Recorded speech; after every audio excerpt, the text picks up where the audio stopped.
Class 10th की trigonometry में आया हुआ सवाल देखने में थोड़ा सा स्केरी डरावना लग सकता है, लेकिन जब उसका कॉन्सेप्ट समझ में आ जाएगा तो उसका सॉल्यूशन बहुत ही इजीली बनता है। पहले सवाल देख लेते हैं। सवाल कहता है कि if sin 8 alpha is equal to cos 2 alpha where 8 alpha is less than 90 degree, find tan 5 alpha. अब लगेगा 8 alpha, 2 alpha, 5 alpha, 8 alpha less than 90 degree, multiple चीज़ें दे रखी हैं, कैसे करेंगे? तो बहुत ही सिंपल कॉन्सेप्ट है, एक बार उसको समझते हैं। कॉन्सेप्ट क्या कहता है कि अगर ट्राइंगल में हमको ये वैल्यू दे रखी है कि 8 alpha is less than 90 degree, इसका मतलब ये एक एक्यूट एंगल है और ये 90 डिग्री है। लेट से ये एंगल हो गया बीटा एक ट्राइंगल के अंदर।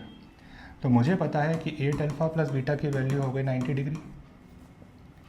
अब अगर मैं साइन 8 अल्फ़ा की वैल्यू निकालूँ इस ट्राइंगल में, तो ये वैल्यू है परपेंडिकुलर, ये है मेरा हाइपोटेन्यूस, तो साइन 8 अल्फ़ा की वैल्यू हो गई p/h।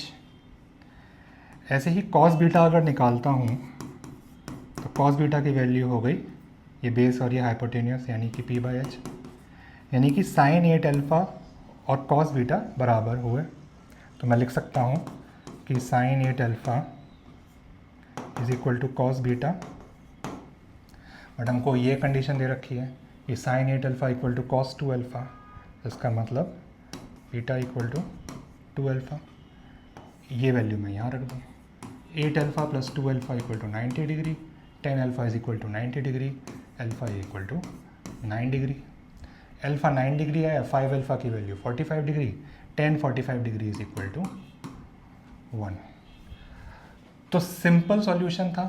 कॉन्सेप्ट सिर्फ एक था कि किसी ट्राइंगल में 90 डिग्री राइट एंगल ट्राइंगल में दो एंगल जो एक्यूट एंगल हैं,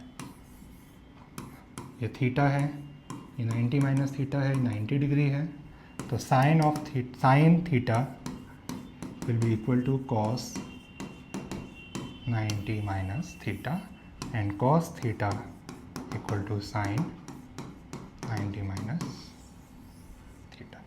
यही प्रॉपर्टी को यूज़ करना था, एंडलेस क्वेश्चन का सॉल्यूशन बनाना था।